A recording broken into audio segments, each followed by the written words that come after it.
to get to these steps each week, we do a review, and we begin at step 1, which we said is the foundation of recovery.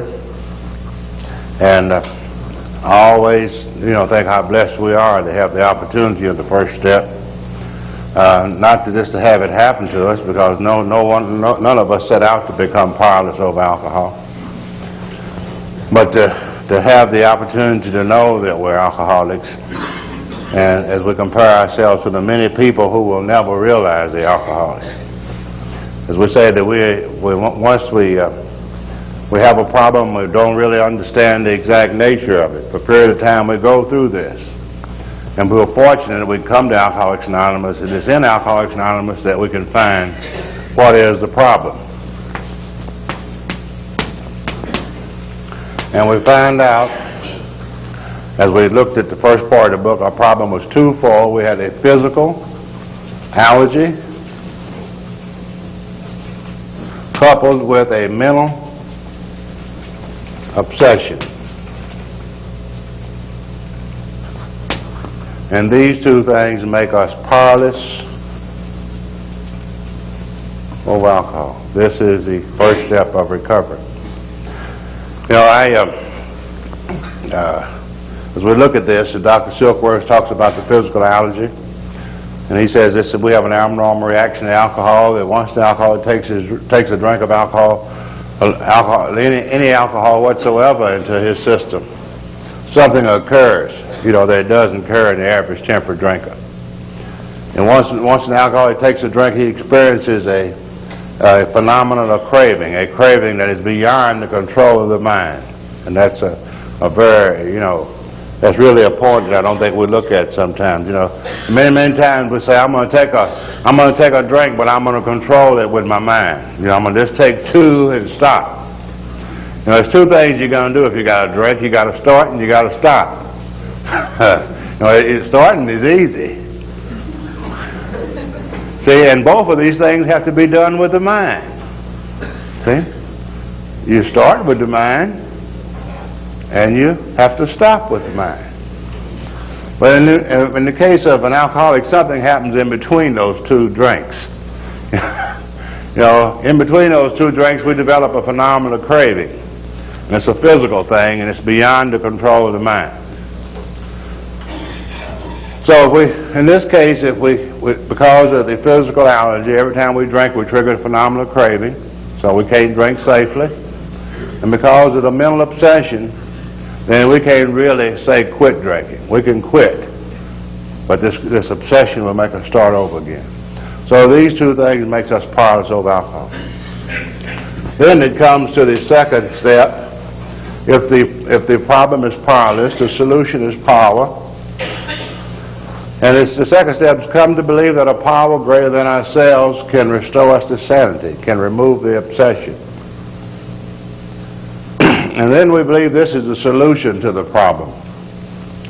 And all we have to do is to believe, and we're on our way. We don't have to have faith in this thing. And it's easy for us to believe in this power because we can see it working in the lives of other people. We hear many other people say, this happened to me. And if we have come to these 2 conclusions, she said, it was read tonight. If we have run over the first part of the book, if we saw the description of the alcoholic, the chapter, the agnostic, our adventures before and after, these things, this first section of the book should have showed us these 2 steps. Our book shows us the problem and the solution. And if that's the case, we're now at step 3. And step 3 is the beginning of the real recovery program. Step 3 through 12 is a planned program of action, a practical program of action, rather, that leads to this power that overcomes the powerlessness. The first thing we do in this practical program of action is to make a decision. And then once we made this decision to go this way, there were some actions that we had to take. And we began to go through this series of actions. The first was an inventory to find out the things that blocked us off from God. If we made this decision, there are some things we're going to have to do to carry out this decision. And in the inventory process, we inventoried our grosser handicaps. We inventoried our resentments. We alcoholics are is the number one offender that blocks us off from God. You know, God really just can't work with a person real good that's off in a resentment. In fact, nobody else can. He can't do too much for himself. Because when we have a resentment, we're paralyzed by that. It's a paralyzing force. It cuts us off from the sunlight of the Spirit. It cuts us off from really doing anything functional in our lives. You know, but we alcoholics seem to get off into that habit. And we list and analyze, and we see what the damaging factor of this and how much we have done it. We'll also put down what the things we resent and why we resent them and which part of self was involved. And then we do the same thing with our fears, and we do the same thing with our sex conduct of the past, and then we're on our way. We have identified these things, and now the next process is to go to work on them. So in step 5, we begin to relate these to God, ourselves, and other human beings. And we got a little more down to the exact nature of them. In step 6, we asked God to remove them once we've seen the damaging factor of them, and we became willing to have them removed. In 7, we asked Him to remove them. So really, as we begin to work on ourselves based on these conclusions that we were powerless, and that there was a power. You know, we made this decision to put in step 3, based on 1 and 2, to put God in the center of our lives. And this is the correct, you know, whether we like it or not, we haven't lived that way, but the real fact, the principle of life, that, you know, God is within every human being. It's our conception of God, but there is some sense of direction within each of us. We all have a conscience. We all have a, whatever we want to call it, the soul. We all have some form of guidance, that inner voice that speaks to us. And you know, and we can do as we choose, or we can decide to live with that, or we can combat it as we have been. But it's based on these two alternatives, though, we made a decision that to listen to it. We made a decision to use that direction which was in us. And so, for the first time, we become. Our spiritual life is in the right way it should be. And then in 4, 5, 6, and 7, we worked on ourselves, our minds. I am a product of what I think. You know, I am a product of the stock in trade. Whatever we are today is the results of it wasn't what just accidentally what happened but outside of our lives. It's what happens within our minds. I am a product of of the thoughts that I have each day. So in 4, 5, 6, and 7, based on this decision, we were working on recreating a new life. Because, you know, the doctor said we become restless, nervous, and discontent. And if we remain the same person, you know, we become a whole lot of other things. We alcoholics, we become lonely, we become upset, and you just go on and on. I had a bunch of things happen to me, you know. But when these things got to me, then I was powerless, so I made a decision to drink. You know, and alcohol relieved this. So it's all about putting this life back together again. And we said a personality change sufficient to recover, and this is already happening. You know, once he says, you know, we begin to develop some tolerance and patience and goodwill toward all men. And throughout these steps, we see some personality changes take place. Step 5 is the beginning of the spiritual experience. And we have some gradual change throughout here already. But then once we complete that area, then we come tonight into the final area that we have to work on. And this is our relationship with others. This is ourselves. And of course, this is God. God, ourselves, and others. And that's what human life is all about. You know, life does have a design, and each and every life is one's relationship with God. It's one's mind, and it's one's relationship with the world, the people in it.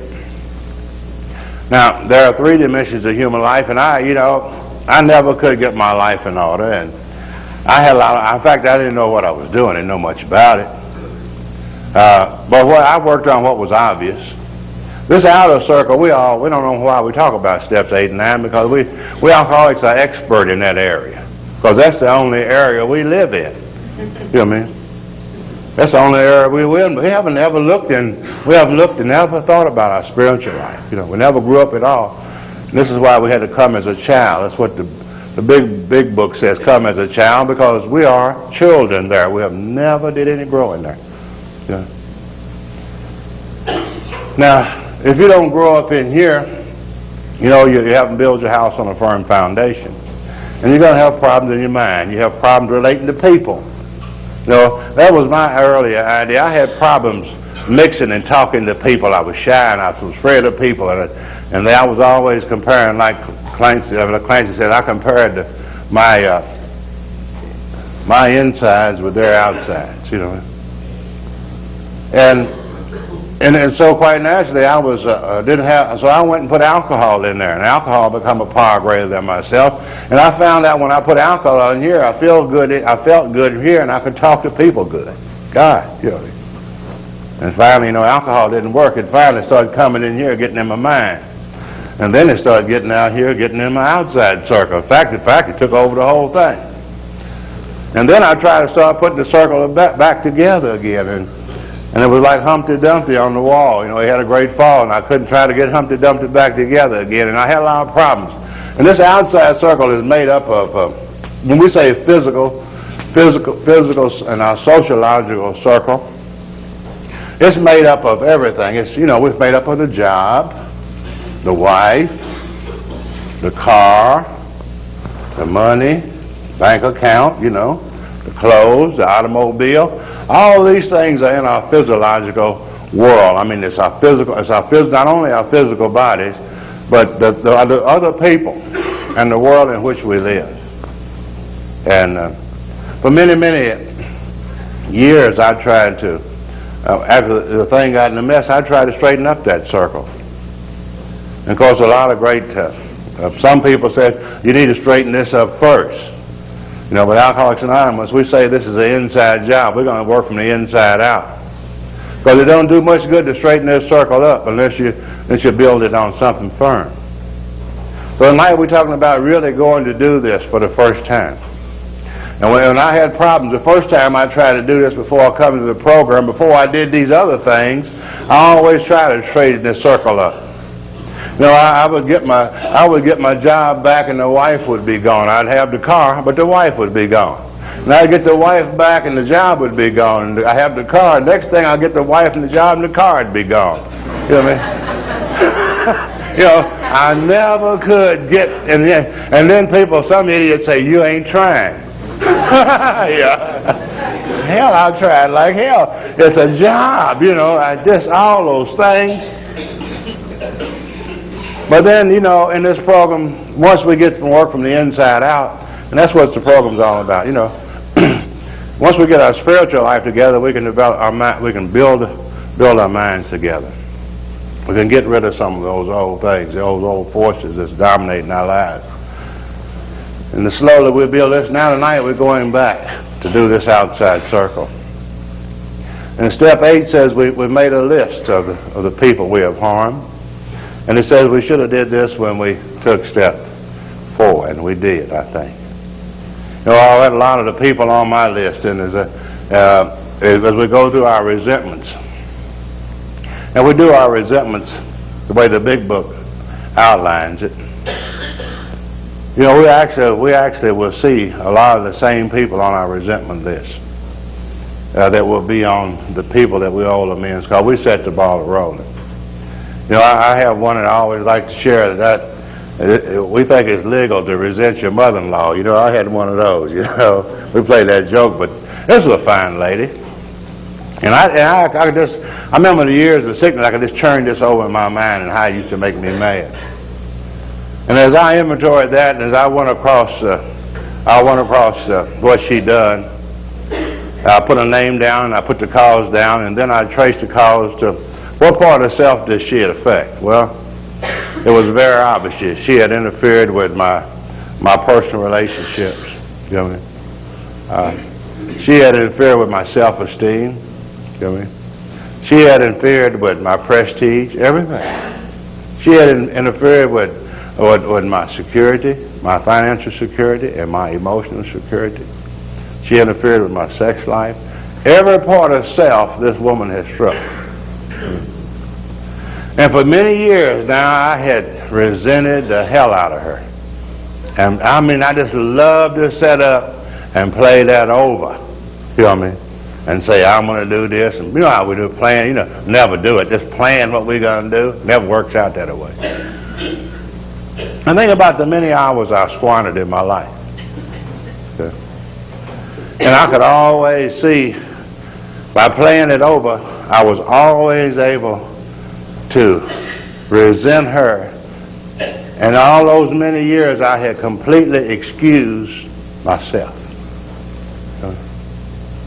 Completely never excused myself. In fact, I think the main reason of playing the resentment was to cover up for myself. But we put that down and inventoried it and analyzed it. My book said, did not you set the ball rolling? And I can honestly look at it now, and it was my actions. It was my selfishness, my inconsideration, you know what I mean? My dishonesty toward her daughter and my family that made that woman retaliate against me. So instead, you know, once we analyze that, that's not a resentment anymore. Once we analyzed that, he said we should have made that list when we took step 4. That my mother-in-law was quite obviously not a person that I should resent. It was a person that I owed an amends. See? So we should have made that list. A lot of the people that I had, a lot of my fears. You know, like I said, I feared the Internal Revenue. The hell, I owed them amends. I stole from them. If I had stole from them, I never would have had to fear. So once we listed and analyzed these things, we've got a list made. And they said we make a list of the people we have harmed.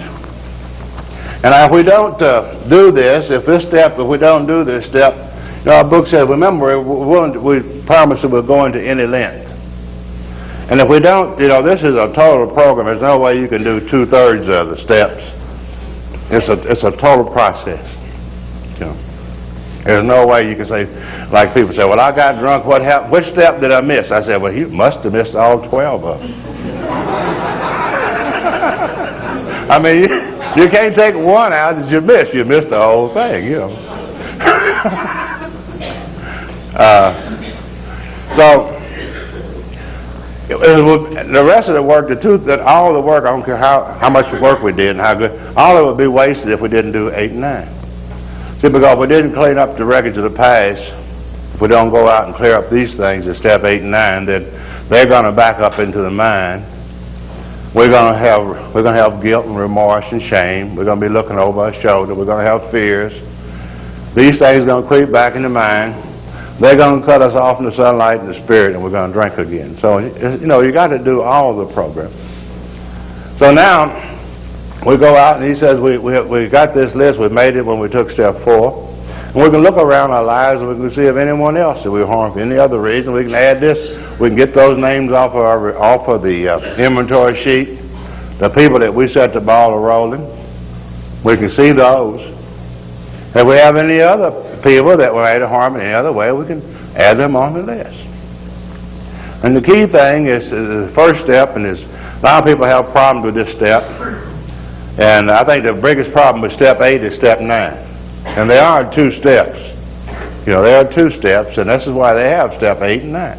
First of all, if you do 8 always comes before 9, so let's do 8 first. If we do 8 first, then like 9's real easy. And 8 is a 2-part step too. And if we can just, a lot of people just can't say, well, I'm not going to make amends to anybody. Well, it doesn't say that. The step says make a list of the people. And it's easy enough to do is make a list of the people we have harmed. You know, you don't really have to talk to anybody to make that list. Anybody can sit down and make a list of all the people he has harmed in his life that he can think of. Quite a few guys come to me and say, well, I can't think of them. I say, well, if you can't think of them, you don't need to write them down, because they surely ain't bothering you if you can't think of them. But once we get that list, then it says become willing to make amends to those people. How do we become willing? Now there are certain people on our list that we can divide this list in. Let's divide this list into 4 areas. Okay. And there are certain people on there that are real close to us, maybe like a mother, usually, or maybe our children, or maybe our grandmother, those type of people. Not our wife, maybe. She won't go on here. Or our husband. But probably the grandmother, everybody would like to make amends to grandma. That's easy. Or the little kids. Or maybe to our mother, who we don't do any wrong by her anyway. I don't care what we do. Oh, he's just a nice boy. That's his friends. That's what Mama never sees anything wrong. That's what Al Capone's mother said,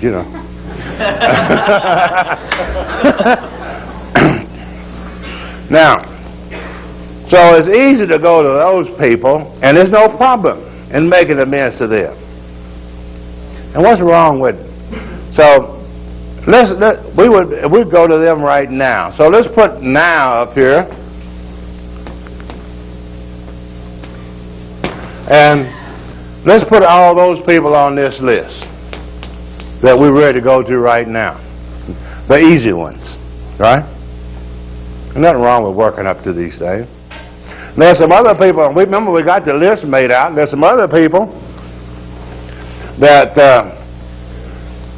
we don't want to make them right now. I know I'm going to make it, but I don't know, it may be right now, but maybe later. So we'll put that up here later, right? And we'll put those on the later list. And then we got some other people here. We know we're going to make them, but I may and I may not. So let's put them in the maybe, right? Maybe. And we got a few maybes, a few laters. And then those SOBs that we ain't going to never make amends to. Let's put them 2 or 3 on the never list. Now, if you do it this way, it will enable you a way to get started. Now, we alcoholics are very negative people. We think negatively. We think negatively, and we're motivated by negative things. You know? Therefore, what we have done, we have let these 3 people stop us from doing the rest of this list. Right? Now, you see, by putting those over here, we can start over here. And then chances are, if we start over here and see the real benefit and relief of doing these, the time we get through with these, the chances are we want to try to work on the laters a little bit. You know? And after the laters, you'd be surprised, we're going to be working on the maybes. And one of these days it's going to be so much fun, we're going to have to go get some of them nevers and work on them. But at least it will give us a way to get started. And that's the greatest, that's the only thing an alcoholic needs is a start. And once we will never get the benefit out of the step until you take it, until you start working on it. It says most alcoholics owe money. I was glad to see that. I thought I was unique, and we do, And if you owe somebody money, making amends means to set right or wrong. You go up and tell the person, I'm sorry. Well, he wants to know where is my money. Sorry's all right, but they ain't really making amends. My book tells us we got ways to do this. There is nothing that's impossible. You can go to this person, you can set up, the book says you can strike another deal. You can tell him, you might, why you've been slow, and you owe this obligation. And of course, we alcoholics, we would like to, in our grandiose ways, we want to really hide from the guy walk around with shame and guilt and get drunk again until we get it all and go in there where we can throw it all down and walk out. Here's your damn money. You know. That's the way we like to do it, you know. See, but that is not what the program's all about. It's all about putting our lives, putting ourselves in the right perspective. Maybe we have to humble ourselves, and this is the way it should be. Maybe we have to go to this person and say, well, I can't, I don't have it, but I can pay you a little bit at a time until I get this done. And I think some of us, you know, a lot of times what we owe seems like a pretty good sum. It does. In some cases, I know it runs a pretty good sum. But still, yet, regardless of what we can do, we can start on that in some small way and deal with it. You know, one of the greatest things I heard in the last couple of years was a friend of mine, Charlie and I was in Tulsa. And this guy paid off his amends here a couple of years ago. And he had been sober 29 years when he finished paying the life stuff. But he made a deal, and he's paid on it for 29 years, a little at a time until he got it paid off. So it can be done. But I think, you know, in those 29 years, it wasn't paid, but he sure had a great relief. I mean, he wasn't looking back over his shoulder. He didn't have that guilt and remorse, because when you once pay that first payment, you know, that frees you of that. So we can take care of these things, and if we use the big book and in the context of the book. And it says, you know, it talks about that some of us have committed criminal offenses, and it tells us how to do with that. If we go through the book, the book gives us great detail on how to deal with different types of amends. And there's prayer within in this step. You know, willingness is a key. Step 8 is when we make the list. Then this process enables us to become willing, and this is the freedom. The freedom is not so much in making amends, but the freedom in this process to become willing. Once we make this list and become willing to make amends, then we're really free in our minds, and that's the process of the step. Step 9 says after we become willing, then we make the amends wherever possible. Now, you know, if we're willing, we're ready to do this. We're free. Now, wherever possible, we make the amends. Now, I didn't say that we go out and try to do all of them at once, because this is a realistic program. Wherever possible, we make these amends as we see these people, or whenever the thing is right. And I think that this is God working within our lives, because only God can set that up and guides our life. Only God knows what's going on within me and what's going on within the individual. I don't go out on my own and do this. Wherever possible, I make each amend. Now, he does tell me when not to make them. Yeah? He doesn't tell me when to. He tells me where to and when not. When to make these amends would injure other people, I can't do this. But I'm free because I'm willing. I'm free anyway. So there are 2 rules that we have to apply to making these amends. Wherever possible, and when other people are injured, we can't do it. So, but the key thing, we can go on and on and on, because we're living with these things. And I think that we alcoholics, I know I have some burdens in this area. There are some things that wherever possible have not come about. There are some amends I still care that would injure other people if I were to make them. But it don't bother me. I'm free, no shame or no guilt over them, because I'm willing to do it. You know, we alcoholics, we'd like to have a clean slate. We'd like to have all of them off so we could have a clean slate. But I think the way I work, I'd probably have some more on the list, you know.